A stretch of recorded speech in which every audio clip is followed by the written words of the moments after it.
Merci. Bonjour, Excellence, Monsieur le Premier ministre, honorables parlementaires, chers collègues du cabinet ministériel, je n'en vois pas vraiment, mais... Monsieur le gouverneur de la Banque de la République d'Haïti, président et membre du conseil de la BNC, Monsieur le ministre sortant, Mesdames et Messieurs les directeurs généraux, Mesdames et Messieurs les représentants des institutions internationales, Mesdames et Messieurs les agents et cadres du ministère, chers amis de la presse parlée, écrite et télévisée, distingués invités. En tant que fonctionnaire de carrière du ministère, je vous assure que l'émotion qui m'étreint n'est pas fin aujourd'hui. Mais au prime abord, permettez-moi de remercier Dieu, de rendre grâce à Dieu, de m'avoir accordé vie et intelligence pour accomplir les différentes responsabilités qui m'ont été confiées avec discernement et honnêteté.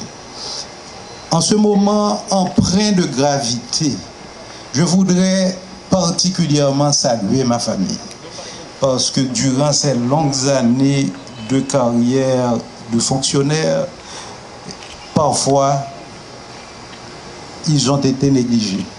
Et je me dois aujourd'hui de leur rendre hommage. En ce moment, également, permettez-moi de saluer le ministre sortant, monsieur l'ingénieur Yves-Romain Bastien. Enfin, il a plusieurs chapeaux. Bon, je me permets d'avancer celui d'ingénieur. Et que je remplace aujourd'hui. Vous avez vu tout à l'heure sa capacité d'improvisation, parce que quand il parle du cœur. Monsieur Bastien est un cadre de haut niveau qui a assumé tout au long de sa carrière des fonctions de haute responsabilité.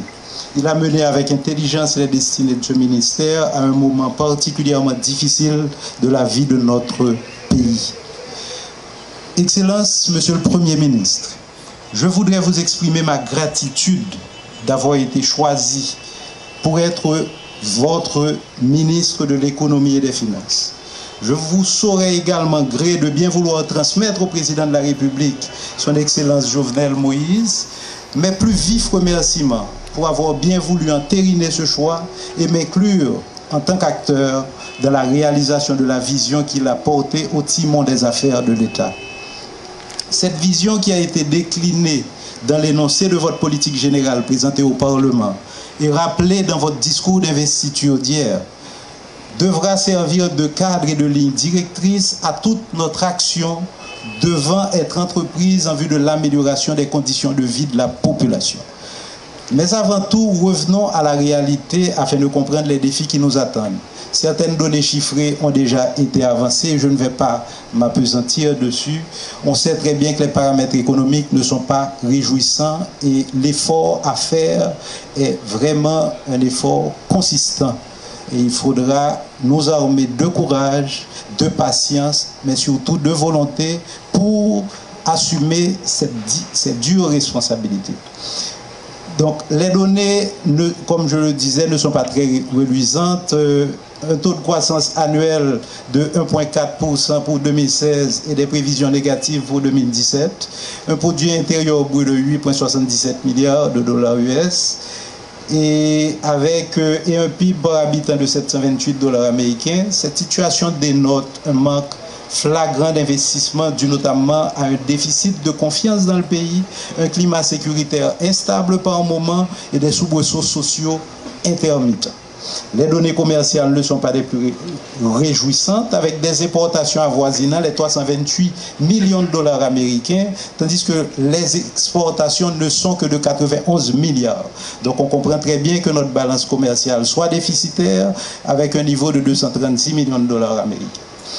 La dette publique par rapport au PIB est de 26,45% et notre compte prêt pour l'exercice fiscal 2015-2016 seulement de 49,7 milliards de gouttes, alors que notre budget national tablait sur des prévisions de 60 milliards de gouttes.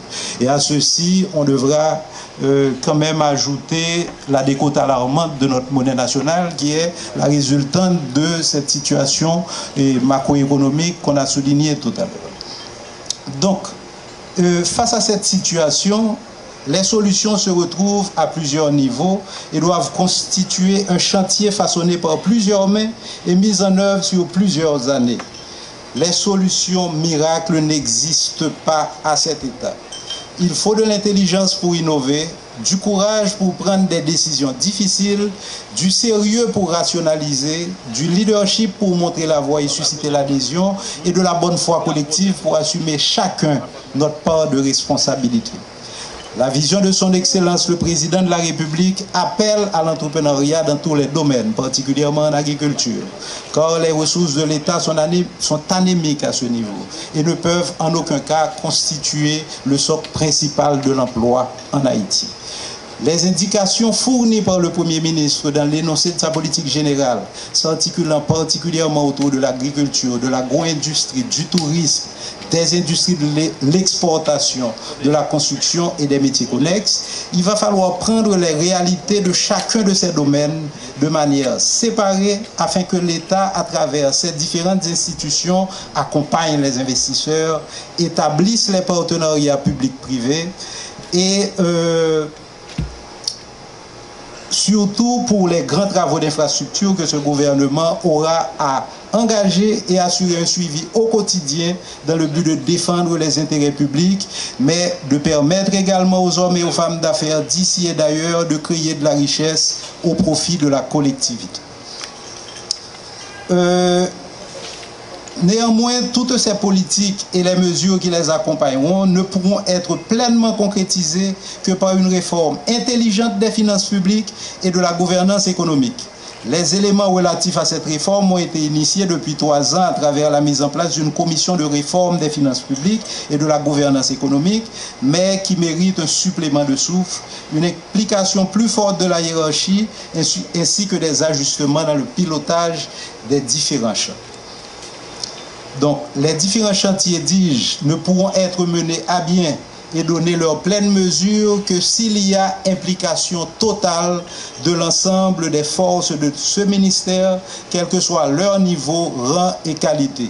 Et tout à l'heure, le ministre Bastien a eu à raison à signaler à l'attention du public la grande qualité des ressources humaines d'ici, leur force de travail et leur disponibilité dans le cadre de leurs fonctions. Mesdames et messieurs les officiels de l'État, mesdames et messieurs les cadres et agents du ministère, chers invités, à l'occasion de l'investiture du gouvernement, le président a rappelé l'obligation de résultat pour restaurer la confiance du citoyen et souligner les qualités fondamentales à développer en tant qu'acteur majeur de l'action publique, à savoir efficacité, probité, responsabilité. Et si besoin en était, le président de la République a souligné à l'encre forte la nécessité pour tout acteur public de lutter contre le fléau de la corruption. Il n'est pas toujours possible de se soustraire à l'appel de servir son pays. Mais à cette étape de notre vie de peuple, les coups à prendre sont souvent plus évidents que les satisfactions à avoir. Comme l'ont maintes fois souligné leurs excellences, le président et le premier ministre, les postes de responsabilité ne doivent plus être vus comme des positions de prestige, mais plutôt comme des positions de service où nous devons nous assurer d'une utilisation efficiente des ressources au profit de la collectivité. Excellences, Monsieur le Premier ministre, les défis qui nous attendent sont immenses, mais vous pouvez être assurés que mon énergie, mes compétences, mon expérience et mon cœur seront mis à contribution pour concrétiser la vision du chef de l'État et favoriser la mise en œuvre de votre programme de gouvernement. Nous n'avons d'autre alternative que de réussir notre mission pour la crédibilité du gouvernement et le bien-être de la population. Mesdames et messieurs les officiels, mesdames et messieurs, je vous remercie de votre patience et de votre attention.